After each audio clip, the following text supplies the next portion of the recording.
पुराने जमाने में बगदाद के एक कंजड़े में तन्हा दरवेश रहता था, बेकिस, वकार, बेपनाह। आखिरी रात की खामोशी में वो अपनी खोट में बैठा था, एक पुराना तोमार थामे हुए जिस पर उसने खुद कुछ अशआर लिखे थे। तकदीर का राज, कोई ना समझा, कोई ना जाना। दिल में बसता राज, रब का निशान। दरवेश ने तोमार को मेहतात से बंद किया और आसमान की तरफ नजर दौड़ी। तकदीर, क्या ये सिर्फ एक राज है? उसने खुद से पूछा। क्या ये वो लकीर है जो हमारी हथेली पर लिखी गई, या वो रास्ता जिसे हम आजादाना चुनते हैं? ये सवाल बरसों से उसके दिल में गूंज रहा था, लेकिन जवाब अभी तक गमशदा था। दुरूश कोई मामूली फकीर नहीं था, इसकी कहानी कुछ और ही थी। जमाने के एक अमीर जागीरदार का बेटा, जिसके पास दौलत, इज्जत और जिंदगी की हर आराम थी। एक रात बाप की वफात के बाद जब वो अपनी मेराज संभाल रहा था, अचानक एक गैर मामूली ख्वाब आया। सफेद लिबास में कोई मलबूस ने कहा, मैं इस दुनिया का मुसाफिर हूं। एक ख्वाब ने उसकी जिंदगी को पलट दिया। उसने अपनी दौलत को खैरात में दे दिया, अपना घर छोड़ दिया और दरवीशी की राह इख्तियार कर ली। अब वो बगदाद के एक दूर दराज गांव में आबाद था, जहां वो दिन भर लोगों की मदद में मसरूफ रहता, राहत की एक पल भी नहीं। और जब रात आती तो अमीक तफक्र में खो जाता। उसके दिल में एक गहरी बेचैनी थी। क्या इंसान वाकई आजाद है, या फिर तकदीर की किताब में सब कुछ पहले से लिखा हुआ है? इस राज को समझने की तड़प उसे चैन नहीं लेने देती थी। अगली सुबह दरूश अपने मामूल के मुताबिक गांव के बाजार की तरफ रवाना हुआ। कंधे पर एक पुराना थैला, जिसमें चंद रोटियां और मट्टी का गिलास था। बाजार में लोगों के लिए दुआएं मांगता, जो कुछ मिलता उसे फौरी दूसरों में बांट देता। बाजार के एक कोने में उसकी नजर एक लड़के पर पड़ी। वो लड़का जिसका नाम इब्राहिम था, एक दुकान के बाहर बैठा मट्टी के बर्तन साफ कर रहा था। फटे हुए कपड़े और गरीबी के निशान चेहरे पर वाज़ेह, फिर भी उसकी आंखों में एक अनोखी चमक थी। दरूश नजदीक आया। बेटा, तुम यहां अकेले क्यों? इसकी आवाज में मोहब्बत और ताज्जुब मिला हुआ था। इब्राहिम ने सर उठा और कहा, दोस्त, मैं अपनी क़स्मत बदलने का सफर शुरू कर रहा हूं। बर्तन साफ करूंगा, थोड़े पैसे कमाऊंगा और एक दिन इस मोहल्ले का सबसे बड़ा कारोबारी आदमी बन जाऊंगा। दरवीश मुस्कुराया। क़स्मत बदलने की बात करते हो, लेकिन क्या तुम जानते हो कि क़स्मत क्या है? इब्राहिम ने कंधे उठाए। दरवीश, क़स्मत वो है जो हम बनाया करते हैं। मैं अपने उस तंगदस्ती में नहीं मरना चाहता। दरवीश ने इब्राहिम की बात सुनी और दिल में महसूस किया, इस लड़के की आंखों में वही बेचैनी है जो कभी उसके दिल में थी। वो इब्राहिम से बोला, बेटा, तकदीर न तो मुकम्मल तौर पर हमारे हाथ में है, न ही हम उस पर मालिक हैं।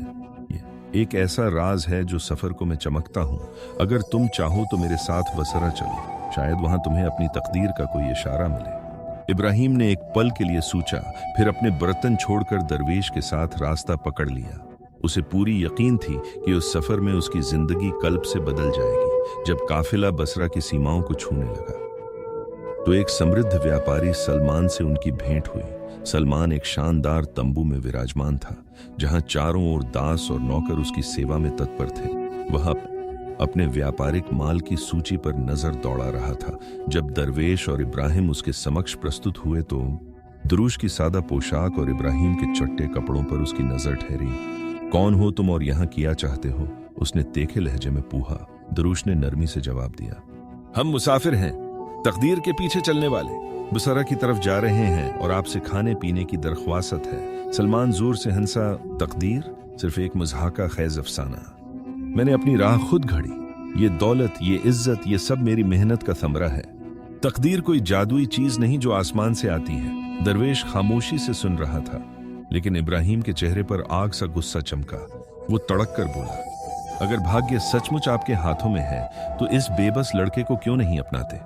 मैं आपसे सीख कर बिल्कुल अपनी किस्मत बदल सकता हूं। सलमान ने इब्राहिम को एक गहरी तीखी नजर से नाप लिया और कहा, तुम जैसे लड़के मेरे नौकर बनने की उम्मीद भी नहीं, लेकिन अगर तुम्हारा यकीन इतना मजबूत है तो मेरे साथ बसरा चलो। मैं तुम्हें दिखाऊंगा कि तकदीर पैसों की ताकत से बदली जा सकती है। वहां एक ताजिर है जो अल्लाह का नेक बंदा कहलाता है। हम वहां जाएंगे और अपनी तकदीर की तलाश में मसरूफ होंगे। करवान दी आवाज सुनाई दी। सरा के दरवाजे पर पहुंचकर वो तीनों ने एक शानदार महल में कदम रखा, जहां खामोशी ने उनका इस्तकबाल किया। मरकजी कमरे में एक अजीम मेज पर सुनहरे सके, चमकदार गहने और रेशमी कपड़ों का खजाना बखरा हुआ था। पीछे की तरफ एक साहब नशीन बुजुर्ग विराजमान था, जिसकी पोशाक सादा थी, मगर उसकी आंखों में ऐसी चमक थी जो हर आंख को मसहूर करती। वो आहिस्ता से कहता, तकदीर न तुम्हारे कब्जे में है, न ही तुम्हारे से दूर। ये एक जादुई आईना है जो तुम्हारे दिल की गहराइयों को परखता है। दरूश ने करीब आकर पूछा, ए मोहतरम, तुम कौन हो और तकदीर का ये राज क्या रहस्य है? पानिताई का यह बुजुर्ग मुस्कुराया और घोषित किया, मैं हूं वह जो भाग्य का संदेश लाया है। उसकी आंखों में एक गहरी समझ थी। उसने तीनों यात्रियों को गहराई से निहारा और कहा, तुम साधारण नहीं हो। तुम्हारे चेहरे कहते हैं, दिखते हैं कि तुम अपनी नियति की खोज में हो। उसकी आवाज में एक रहस्यमयी आकर्षण था, जैसे वह अब एक ऐसी यात्रा की ओर इशारा करने वाला है जो लाया हूं मैं कुछ ऐसा जो तेरी जिंदगी को पलट सकता है। लेकिन इस राज के बदले तुझे एक इंतखाब करना होगा जो तेरी तकदीर की राह मुकर्रर करेगा। दरवेश ने खामोशी से बुजुर्ग की तरफ नजर दौड़ाई। इब्राहिम के चेहरे पर जज्बात की लहर दौड़ गई, जबकि सलमान ने अपनी चादर दिल से और सदाकत के साथ कहा, सुनना चाहता हूं बुजुर्ग, आपकी पेशकश किया है। बुजुर्ग ने मेहरबानी से सोने के सिक्कों की तरफ इशारा किया, यह मेरी जिंदगी की मेहनत का नतीजा है। मैं तुम तीनों को एक मौका देता हूं। इज्जत मायज पर तीन चीजें हैं, एक सोने का ढीर, एक मिलमिल का कपड़ा जो शाह बसरा के लिए बनाया गया एक राज जिस पर कदीम लिखाई चमक रही है। तुम में से हर एक कुछ चुन सकता है, लेकिन उसके बदले तुम्हें अपनी सबसे कीमती चीज मुझे देनी होगी। सबसे कीमती चीज? इब्राहिम ने हैरत से पूछा, मेरे पास तो कुछ भी नहीं है। बूढ़े ने मुस्कुराते हुए कहा, हर इंसान के पास कुछ ना कुछ कीमती होता है, ख्वाह वो दौलत हो, इज्जत हो या कोई ऐसी चीज जो उसके दिल के करीब हो। तुम्हें फैसला करना है, क्या तुम देने के लिए तैयार हो? दरवेश ने गहरी सांस ली। ये कोई मामूली पेशकश नहीं, ये तकदीर की आजमाइश है। बुजुर्ग से पूछा, ए मोहतरम, ये क्या रहस्य है? उन्होंने तमार की तरफ इशारा किया और कहा कि ये एक कदीम सूफी का लिखा हुआ राज है। इसमें तकदीर के गहरे इसरार की एक झलक है, लेकिन उसे समझने के लिए इंसान को अपनी सबसे बड़ी ख्वाहिश छोड़ देनी पड़ती है। इब्राहिम ने पहले आगे बढ़ा, आंखें सोने के अंबार पर जड़ी थी। ख्याल आया, क्या ये खजाना मेरी गरीबी का इलाज हो सकता है?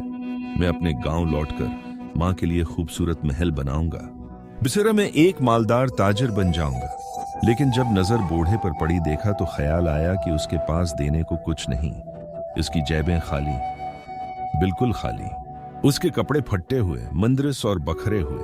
उसके पास कोई कीमती चीज नहीं, न सका न जीवर। बूढ़े ने इब्राहिम की हैरत देखकर मुस्कुराते हुए कहा, ए बच्चे, तेरी सबसे अनमोल दौलत तेरा ख्वाब है। लिया तो तुझे अपना वो ख्वाब छोड़ना होगा जो तू बरसों से देख रहा है। इब्राहिम के दिल में एक तूफान उठा। इसका ख्वाब था कि वो एक दिन बसरा का सबसे बड़ा ताजिर बने, लेकिन इस ख्वाब के बदले सोना लेना उसे एक अजीब सी शख्स लग रही थी। उसने एक लम्हा उसने कुछ सोचा, फिर सोने के ढेर की तरफ हाथ बढ़ाया, लेकिन उसके हाथ कांपने लगे। क्या मैं ये सोना ले लूं तो क्या मेरा ख्वाब वाकई खत्म हो जाएगा? उसने खुद से पूछा। आखिरकार उसने अपना हाथ वापस खींच लिया। नहीं बुजुर्ग, मैं अपना ख्वाब नहीं छोड़ूंगा। बुजुर्ग ने मुस्कुराते हुए कहा, तेरी तकदीर का सबक अब तक नहीं समझा। सलमान ने अपनी चादर को कंधों पर किसा, नजर उठाकर मखसूस रेशम के कपड़े पर डाली जो शाह बसरा के लिए खास तौर पर बुना गया था। इसकी आंखों में एक गहरी चमक थी। सोचा मैंने कि यह कपड़ा मेरी शान का ताज, अपनी शहरत को औज पर पहुंचाऊंगा, शाही दरगाह में पेश करूंगा, अपना नाम तारीख की सफ़ों पर सुनहरे हुरूफ में लिख दूंगा। बुजुर्ग ने गहरी नजर से सलमान को देखा। ए ताजिर, तेरी सबसे कीमती दौलत तेरी इज्जत है। अगर तू ये रेशम खरीदेगा तो अपनी इज्जत छोड़नी होगी। सलमान हंस पड़ा। मेरी इज्जत मेरी दौलत से है और ये रेशम मेरी दौलत बढ़ाएगा।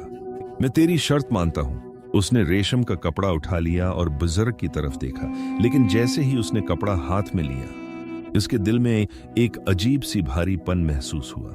लगता था कि उसकी इज्जत, जो उसने सालों की मेहनत से बनाई थी, इस एक फैसले से दागदार हो जाएगी। लेकिन उसने खुद को समझाया, यह सिर्फ एक सौदा गुर की चाल है। मैं इस रेशम से अपनी शान और भी बुलंद करूंगा। बुजुर्ग ने खामोशी से सिर हिलाया और कहा, तूने अपनी तकदीर का इंतखाब कर लिया, लेकिन इसके नतायज जल्द ही सामने आएंगे। मेरी नौबत आखिरकार आ ही गई। वो खामोशी से मैं के करीब पहुंचा, पुराने तोमार पर नजर डालते हुए। उसके दिल में न सोने की लालच थी, न रेशम की ख्वाहिश। वो सिर्फ तकदीर के राज को जानने की तड़प में था। उसने तोमार की तरफ हाथ बढ़ाया, लेकिन बुजुर्ग ने उसे रोकते हुए कहा, अय दरवेश, ये तोमार तेरी तकदीर का राज खोल सकता है, लेकिन उसके बदले तुझे अपनी सबसे कीमती चीज देनी होगी, और तेरे लिए वो चीज तेरा ईमान है। दरवेश के दिल में एक इज़्तिराब मच गई। इसका ईमान उसकी जिंदगी का सबसे बड़ा सहारा था।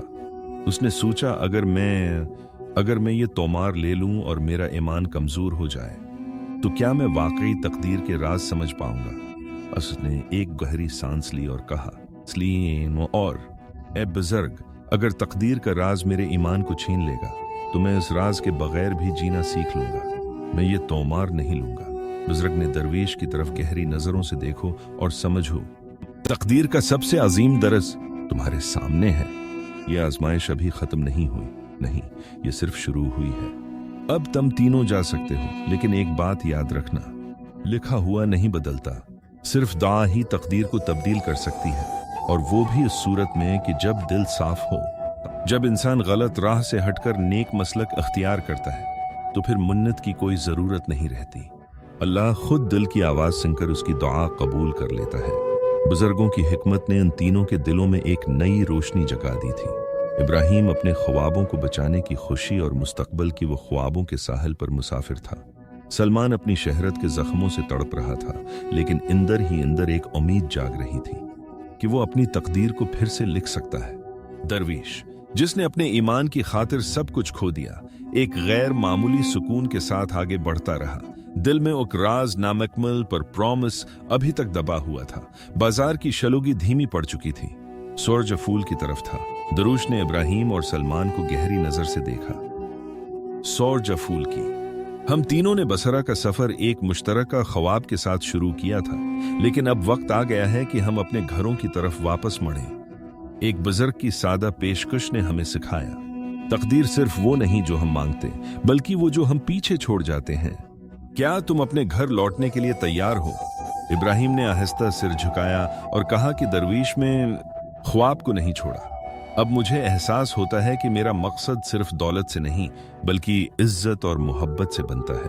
मैं अपने गांव वापस जाऊंगा और अपनी मां के लिए एक जिंदगी बेहतर बनाने का वादा करूंगा। सलमान, जो अब तक खामोश था, अचानक बोला, मैंने उनसे कुछ खरीदने की हिम्मत की, लेकिन अब मेरी समझ बदल गई है। सम्मान तो दिल की गहराइयों से ही मिलता है। मैं अपने घर लौटूंगा और अपनी भटकी हुई राहों को सुधारने का वादा करता हूं। दरवेश ने एक मुस्कान के साथ कहा, तकदीर हमें वही देती है जो हमारे लिए सही है। चलो हम सब अपने घरों की ओर चलें और देखें कि भाग्य क्या लाता है, हम क्या लेकर आएंगे। इब्राहिम अपने देहात में वापस पहुंचा, आंखों में ख्वाब, दिल में उम्मीद। उसकी वालदा दरवाजे पर खड़ी, रोज की तरह इंतजार में। जब बेटा गले लगा तो ने कहा, मां, मैंने दुनिया से बहुत कुछ सीखा है, अपने वादे की तरह पख्ता और मजबूत, कि अब हमारी गरीबी हमारी सरनोशत नहीं रहेगी। देहात में एक छोटा सा बाजार था, जहां इब्राहिम ने मिट्टी के बर्तनों की दुकान खोली। उसने बुजुर्गों के साथ गुजारे हुए लम्हात से सीखा था। कारोबार में चिताई से ज्यादा ईमानदारी कारगर होती है। उसने अपने बर्तनों को जादुई अंदाज में सजाया और हर गाहक के साथ दिल की सदाकत से पेश आया। जल्द ही उसकी दुकान गांव भर में जबान जिद खास व आम हो गई। लोग दूर दराज से उसकी कारीगरी की खूबसूरती और ईमानदारी के जादू में मुब्तला होकर आने लगे। एक दिन एक बड़ा ताजर, जिसकी आंखों में कशिश व तताज्जुब चमक रही थी, फिर एक दिन आया। उसकी महारत ने उसके मालिक को हैरान कर दिया, इतना कि उसने उसे अपने कारोबार में शामिल करने की दावत दी। इब्राहिम ने यह मौका कबूल कर लिया, लेकिन अपनी जड़ों से कभी न हटा। अपनी माँ और गांव को हमेशा करीब रखा। चंद सालों में वो न सिर्फ अपने इलाके का सबसे कामयाब कारोबारी बन गया, बल्कि अपनी माँ की सलमान ने एक जादी घर तामीर किया, एक ऐसा मकान जो ख्वाबों की कहानी कहता था। उसने गांव के महरूमीन के लिए एक खैराती मदरसा कायम किया, जिससे उसकी मेहरबान नीयत चमक उठी। इसका ख्वाब हकीकत में बदल गया और उसने महसूस किया कि उसकी कामयाबी महज उसकी मेहनत और पाक दिल का नतीजा थी। सलमान आखिरकार अपने शहर वापस पहुंचा, जारी रेशम के कपड़ों के साथ। किसी हादसे ने उसकी इज्जत को गहरा जख्म पहुंचाया था, लेकिन बिसरा की सफर ने उसे एक आमीक दर्स सिखाया। अपने घर के दरवाजे पर खड़े होकर उसने अपने नौकरों और खानदान से माजरत मांगी। मैंने दौलत को इज्जत समझा था, लेकिन अब मैं जानता हूं कि हकीकी इज्जत दिल से आती है। सलमान ने अपने कारोबार को सबसे पहले उसने एक नई राह अख्तियार की। अपनी दौलत का बड़ा हिस्सा महरूमान में तकसीम कर दिया और अपने कारोबारी शरीकों के साथ मुकम्मल सदाकत से पेश आना शुरू किया।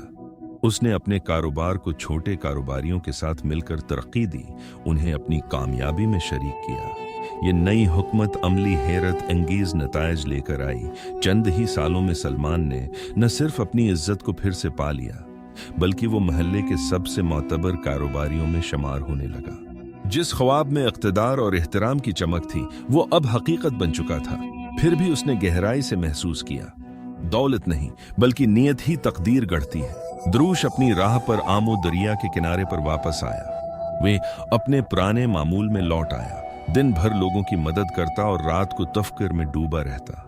बसरा का सफर उसके लिए एक नई दास्तान लेकर आया। उसने अपनी रूह को बचाया था, तोमार को पीछे छोड़ते हुए, और अब उसके दिल में एक गहरा सुकून था। एक खामोश रात, जब वह कई अपनी झूंपड़ी के बाहर बैठा, तारवें की चमक में खोए हुए, दरूश ने अपनी झोली से एक पुराना कागज निकाला, जैसे कोई प्राचीन राज, और फिर लिखना शुरू किया। तकदीर वो नहीं जो तू मांगता है, बल्कि वो जो तू छोड़ता है। तकदीर वो नहीं जो तू बनाता है, तो एतराफ करता है। और दरूश के ये इशार गांव बहगांव फैल गए। लोग उसकी झूंपड़ी के करीब आकर उससे मशूरा मांगने लगे। वो उन्हें तकदीर के राज बताता।